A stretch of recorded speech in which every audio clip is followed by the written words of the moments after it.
ശരിക്കും പിടിക്കേ. ഭഗവാനെ ഗുരുവായൂരപ്പാ. കുഞ്ഞിക്കണ്ണ, പുതിയതായിട്ട് ആരാ മേലെ താമസിക്കാൻ വന്നിരിക്കുന്നത്? കുട്ടികൾ പറഞ്ഞല്ലോ. അല്ല, ഇവിടെ ഇരുമ്പുകൊണ്ടുള്ള സാധനങ്ങളൊക്കെ എവിടെയാ വെച്ചിരിക്കണേ? കത്തി, കൊടുവാള്, കട്ടപ്പാരൊക്കെ എന്തേ? അല്ല, ഒക്കെ വളരെ ഭദ്രമായിട്ട് അളമാറിലോ മറ്റോ വെച്ച് പൂട്ടണം. ഒന്നും മുറ്റത്തും പുറത്തും കണ്ടുപോകരുത്. തന്നെയല്ല, കുട്ടികൾ ഇനി മേലോട്ട് വിടണ്ട. താൻ എന്തൊക്കെയാ ഈ പറയുന്നത്? ഞാൻ പറയുന്ന അനുസരിക്കാനല്ലേ, സൂക്ഷിച്ചാ ദുഃഖിക്കണ്ട. തെളിയിച്ചു പറയടോ. തെളിച്ചു വരാൻ വിരോധം ഉണ്ടായിട്ടല്ല, ഞെട്ടരുത്. ഞാൻ എന്തിനാ ഞെട്ടണത്? താൻ പറയടോ. വക്കീലിന്റെ കൂടെ താമസിക്കാൻ വന്നോനെ ചില്ലറക്കാരനല്ല, ജയിലിൽ നിന്ന് ലീവ് എടുത്ത് വന്നോനാ. കൊലപ്പുള്ളി. എന്റെ അമ്മേ. എന്താ മുത്തശ്ശി, കൊലപ്പുള്ളി എന്ന് പറഞ്ഞാൽ കയ്യിൽ തോക്കുണ്ടാവോ? കൈ തോക്കും കാണും, കടാരും കാണും, പക്ഷെ ഒന്നും പുറത്തെടുക്കൂല്ലോ. ഇപ്പൊ ഇറങ്ങണ എല്ലാവരും ഇപ്പൊ ഇറങ്ങണെന്ന് ഞാൻ എന്തായാലും ഇറങ്ങാൻ തീരുമാനിച്ചിരിക്ക. വിളിക്കണോ തന്റെ വക്കീലിനെ? പപ്പനാഭൻ ദുബായി കിടന്നുണ്ടാക്കിയ കാശ് കൊണ്ട് കെട്ടി വീടാ ഇത്. കണ്ട കൊലപ്പുള്ളികൾക്ക് വാടകയ്ക്ക് കൊടുക്കാനുള്ളതല്ല. അല്ലാന്ന് എനിക്കറിഞ്ഞൂടെ? ആ കൊലപാതകയെ ചവിട്ടി പുറത്താക്കടോ. ഒന്ന് പതുക്കെ പറ. എനിക്കൊരുത്തിരി പേടിയില്ലടോ. ഇറങ്ങി വരാൻ പറ. എന്നാ മുത്തച്ഛൻ എന്ന് പറ. ആഹാ. എടോ വക്കീലേ, വക്കീലേ, ഇറങ്ങി വാടക വിട്. അണ്ട കള്ളനെയും കൊലപാതകനെയും എന്റെ വീട്ടിൽ താമസിപ്പിക്കാൻ ഞാൻ സമ്മതിക്കില്ല. എന്റെ സ്വഭാവം നിനക്കറിയില്ല. ആ വക്കീല് കുളിക്കുക. ഇവിടെ എന്താ ഒരു ബഹളം? ബഹളോ? ആ എന്ത് ബഹളം? മുത്തശ്ശി ബഹളം വെച്ചതിനെ പറ്റിയാ? ഞാനാ? ആ കുഞ്ഞിക്കണ്ണൻ പറയായിരുന്നേ, മേലെ വന്നിരിക്കുന്ന ആള് കുറച്ച് പെശ കാണുന്നു. മുത്തശ്ശി താൻ പറഞ്ഞൂടോ. അപ്പൊ ഞാൻ പറഞ്ഞേ, മനുഷ്യരില് നല്ലതും ചീത്തയില്ലാന്ന്. മോനെ കണ്ട എന്റെ പപ്പനാവിന്റെ അതേ ചായ.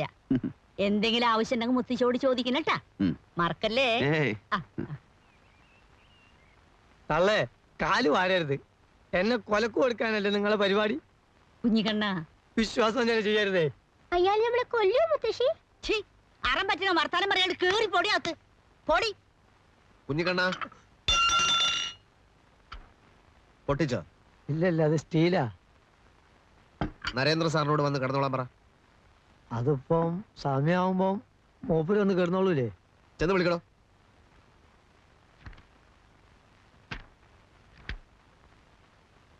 വക്കീലൂടി വരാച്ചാ നമുക്ക് രണ്ടാൾക്കും ഒന്നിച്ചെന്ന് വിളിക്കായിരുന്നു. ഞാൻ മാത്രം മതിയോ? അയലോക്കത്ത് 5-6 ആളെയും കൂടി വിളിച്ചോ.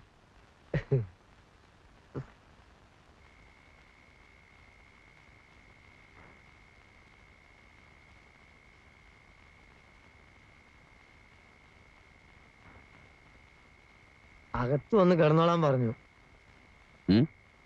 ഞാനല്ല, മൂപ്പരാ പറഞ്ഞേ. കുറച്ച് കഴിയട്ടെ. മതി മതി മതി. എന്താ ഉറക്കം വരുന്നില്ലേ? ഇല്ല. അകത്ത് നല്ല ചൂടാ. ഇവിടെ കുറച്ച് കാറ്റെങ്കിലും ഉണ്ട്. ഒരു AC ഫിറ്റ് ചെയ്യണം. ഫിറ്റ് ചെയ്യാം, കേസുകളൊക്കെ ഉണ്ട്. വക്കീല് നമ്മുടെ ജനുവിന്റെ വീട്ടിൽ പോകാറുണ്ടോ? ഞാനെന്തിനാ അവിടെ പോകുന്നത്?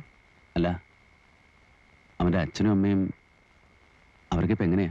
അറിയില്ല. പാവം ജനു. അവന്റെ അനിയത്തിന്റെ കല്യാണം കഴിഞ്ഞു ആവോ. വക്കീലേ, നമുക്ക് നാളെ അവിടം വരെ ഒന്ന് പോകണം.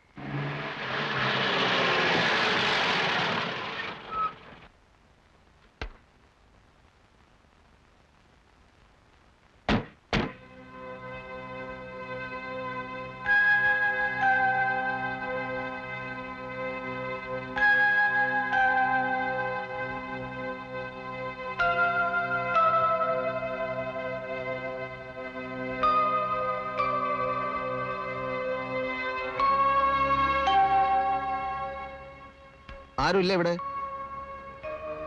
ഇവിടെ ആരുമില്ലേ?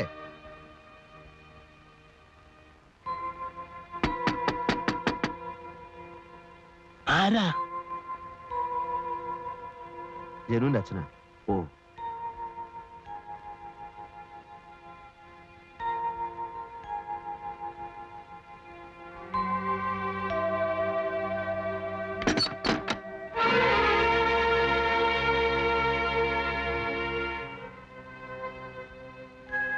വാതിൽ തുറക്ക്. വാതിൽ തുറക്കാൻ. ഞാൻ ജനുവിന്റെ ഒരു സുഹൃത്താണ്. നിങ്ങളെ ഉപദ്രവിക്കാനൊന്നും വന്നതല്ല.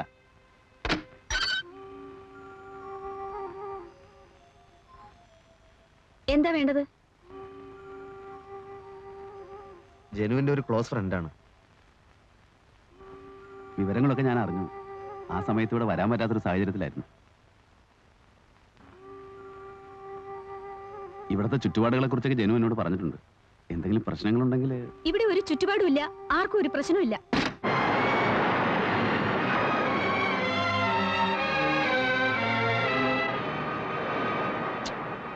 പോകണ്ടായിരുന്നു. അവർക്ക് നമ്മളോട് എന്താ വെറുപ്പുള്ളതുപോലെ. അവരുടെ അവസ്ഥ അതല്ലേ. ജനുവിന്റെ മരണം അന്വേഷിച്ചെത്തുന്ന ആദ്യത്തെ ആൾക്കാരൊന്നുമല്ലല്ലോ നമ്മൾ. അവർ മറക്കാൻ ശ്രമിക്കുന്ന കാര്യം ഓർമ്മിപ്പിക്കാൻ എത്തിയവരോടുള്ള മടുപ്പായിരിക്കാം നമ്മളോട് കാണിച്ചത്. എന്നാലും ഇങ്ങനെയൊന്നുമല്ല ഞാൻ വിചാരിച്ചത്. അവരൊരു വല്ലാത്ത സ്ഥിതിയിലായിരിക്കണം. അന്ന് ജനു മരിച്ച അവസരത്തിൽ അതൊരു ആത്മഹത്യയല്ല, ആരോ കൊന്ന ശേഷം റെയിൽവേ ട്രാക്കിൽ കൊണ്ടിട്ടാണെന്ന് പറഞ്ഞ് അവർ പോലീസിൽ പരാതി കൊടുത്തിരുന്നു. പിറ്റേന്ന് തന്നെ അത് പിൻവലിക്കുകയും ചെയ്തു. കൊന്ന ശേഷവും? അതെങ്ങനെ? അതല്ലേ ഞാൻ പറഞ്ഞത്, അവരാകെ കൺഫ്യൂഷനിലാണെന്ന്. ഏതോ ഒരു പത്രത്തിൽ അന്നങ്ങനെ ഒരു ന്യൂസ് വന്നിരുന്നു. പിന്നെ അതേപ്പറ്റിയൊന്നും കേട്ടില്ല. റെയിൽവേ ട്രാക്കിലാവുമ്പോൾ ഇല്ല, അത് ആത്മഹത്യ തന്നെ ആയിരിക്കും. അതെ, ഞാൻ പറഞ്ഞത് അവരുടെ ഒരു മാനസികാവസ്ഥയെ പറ്റിയാണ്.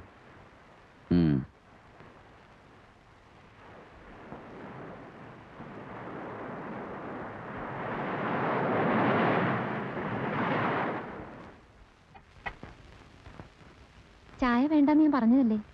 അങ്ങനെയുള്ള ഭംഗി വാക്കുകളൊന്നും ശ്രദ്ധിക്കരുതെന്ന് നെന്മാറ വലിയ വക്കീൽ എന്നെ പഠിപ്പിച്ചിട്ടുണ്ട്.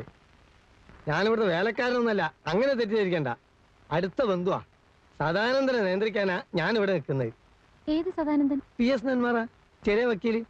അവൻ എന്നെ ഭയങ്കര പേടിയാ. എന്നോട് ചോദിക്കാതെ ഈ പടി അടക്കൂല. ഇപ്പൊ എവിടേക്കാ പടി കടന്ന് പോയത്? ഇപ്പൊ പടി കടന്നു പോയത് സ്ഥലം ഞാൻ ചോദിച്ചില്ല. ആ കൊലപ്പുള്ളിയായിട്ടുള്ള എല്ലാ ഇടപാടും ഞാൻ നിർത്തും. കേസ് വാദിക്കേ, ജയിക്കേ, തോക്കേ, എന്ത് വേണമെങ്കിലും ആയിക്കോട്ടെ. ഒരു കൊലപ്പുള്ളിയിൽ എങ്ങനെ കൂടെ കൊണ്ടു നടക്കാന്ന് പറഞ്ഞാൽ? അയാൾ അവാർഡ് വാങ്ങിച്ചൊരു സാഹിത്യകാരനാ. എന്താ അവാർഡ്? ഒരു കൊലപ്പുള്ളി എപ്പോഴും കൊലപ്പുള്ളി തന്നെ. അപ്പൊ പറഞ്ഞു മനസ്സിലായില്ലേ, പുള്ളിയുള്ള കൊല പഴുപ്പിക്കാൻ പറ്റില്ല. ഞാൻ ഈ പുള്ളി കൊല മറ്റേ കാത്തിരിക്കാൻ തുടങ്ങിയിട്ട് നേരത്രയായി. ഇരുന്നിരുന്ന് അഭിമുഖത്തിനുള്ള മൂഡ് പോയി. മൂഡ് എനിക്കും ഇല്ല. മൂടില്ലാത്ത രണ്ടുപേരും സംസാരിച്ചാൽ നല്ല മൂടായിരിക്കും. അതാണ് അതിന്റെ സയൻസ്. അല്ലേലും സംസാരിച്ചേ ഒക്കൂ. എനിക്ക് ഒരുപാട് കാര്യങ്ങൾ അറിയാനുണ്ട്. എനിക്കൊന്നും പറയാനില്ല. ഒരു വെറും ജേർണലിസ്റ്റ് ആയിട്ട് എന്നെ കാണരുത്.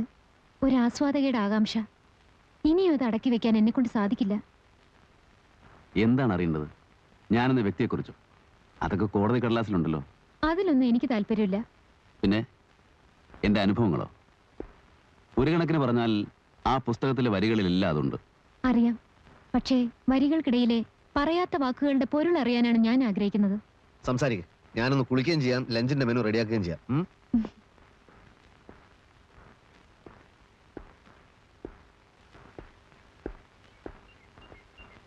മിസ്റ്റർ നരേന്ദ്രന്റെ ചെറുപ്പം മുതലുള്ള ജീവിതത്തെപ്പറ്റി നോവലിൽ വലിയ പരാമർശമൊന്നുമില്ല. അതൊരു നോവലാണോ? എന്തായാലും അതങ്ങനെ ആക്കാൻ വേണ്ടിയല്ല ഞാൻ എഴുതിയത്. ചിതറിയ കുറേ ചിന്തകൾ ഉറക്കം കിട്ടാത്ത രാത്രികളിൽ എന്തിനു വേണ്ടി എഴുതി വെച്ചു, അത്രമാത്രം. കാര്യമായ ഉദ്ദേശങ്ങളൊന്നും ഇല്ലാത്തതുകൊണ്ട് തന്നെയാണ് അതൊരു ക്ലാസിക് ആയതും. എന്തോ കുട്ടിക്കാലത്തെ പറ്റി ഓർക്കുമ്പോൾ ആദ്യ ഓർമ്മയിൽ വരുന്നത് ഇരുമ്പഴികൾക്കപ്പുറത്തെ അവ്യക്തമായൊരു മുഖമാണ്. അതെൻ്റെ അച്ഛനായിരുന്നു. തൂക്കിക്കൊല്ലാൻ വിധിക്കപ്പെട്ട് ജയിലിൽ കഴിയുന്ന എൻ്റെ അച്ഛൻ. അമ്മയുടെ വിരലിൽ പിടിച്ച് ഞാനൊരിക്കൽ പോയിരുന്നു. അമ്മയുടെ തേങ്ങലും എൻ്റെ ഓർമ്മയിലുണ്ട്. അഴികൾക്കിടയിലൂടെ കൈയിട്ട് അച്ഛൻ എന്നെ കെട്ടിപ്പിടിക്കാൻ ശ്രമിച്ചു. ഐസ് കട്ടകൾ പോലെ തണുത്തായിരുന്നു അച്ഛൻ്റെ വിരലുകൾ. അച്ഛൻ മരിച്ചതിന് ശേഷവും ചില രാത്രികളിൽ ആ തണുത്ത വിരലുകളുടെ സ്പർശനം ഞാൻ അറിയാറുണ്ട്. എനിക്ക് തിരിച്ചറിവായപ്പോഴേക്കും എൻ്റെ അമ്മയ്ക്ക് തിരിച്ചറിവ് നഷ്ടപ്പെട്ടിരുന്നു. പിന്നീട് എപ്പോഴോ ഏതോ മനോരോഗ ആശുപത്രിയിൽ വെച്ച് അമ്മ മരിച്ചു എന്ന് ഞാൻ കേട്ടു. ആരോടും കമ്മിറ്റ്മെന്റ് ഇല്ലാതെ ജീവിക്കുന്നതിൻ്റെ സുഖം അതിൽ പിന്നെയാണ് ഞാൻ അറിഞ്ഞത്. ഒരു നീണ്ട കറക്കമായിരുന്നു. പലതും ചെയ്തു. വായിച്ചു വായിച്ചൊരു ജ്ഞാനിയാകാൻ ശ്രമിച്ചു. ചിന്തിക്കാനുള്ള കഴിവ് നഷ്ടപ്പെട്ടവർ വായിച്ചാൽ മതി എന്ന് പിന്നീട് തോന്നി. മയക്കുമരുന്ന് വിറ്റു, വാടക കൊണ്ടയായി. ഹരിദ്വാരിൽ ഒരു ആശ്രമത്തിൽ 3 കൊല്ലത്തോളം സന്യാസ ജീവിതം നയിച്ചു. അധികാരത്തിന്റെ വടംവലിയും പൊളിറ്റിക്സും ഒക്കെ അവിടെ ഒരു വിഷയമാണെന്ന് കണ്ടപ്പോൾ കാഷായ വസ്ത്രം വലിച്ചൂരി ഓടയിലെറിഞ്ഞു. പോരെ? പോര്. സംഭവങ്ങളിലെ വിശദാംശങ്ങളിലേക്ക് മതി. അങ്ങനെയല്ല, കുറെ ചോദ്യങ്ങളും കുറെ ഉത്തരങ്ങളും അല്ല എൻ്റെ ഉദ്ദേശം. താങ്കളുടെ ക്യാരക്ടറൈസേഷന്റെ പ്രത്യേകതകളും നോവലിലെ സംഭവങ്ങളും വെച്ചുകൊണ്ടുള്ള ഒരു സ്റ്റഡിയാണ്. ആയിക്കോളൂ. അതിനിയും പലതും അറിയണം. ഇപ്പൊ വേണ്ട, ഞാൻ നാളെ വരാം. വേണ്ട. അയ്യോ, അങ്ങനെ പറയരുത്. ഞാൻ വരും. വേണ്ടെന്നല്ലേ പറഞ്ഞത്? ശല്യപ്പെടുത്തില്ല. ഇപ്പൊ പോന്നു. പക്ഷെ നാളെ എന്തായാലും വരും.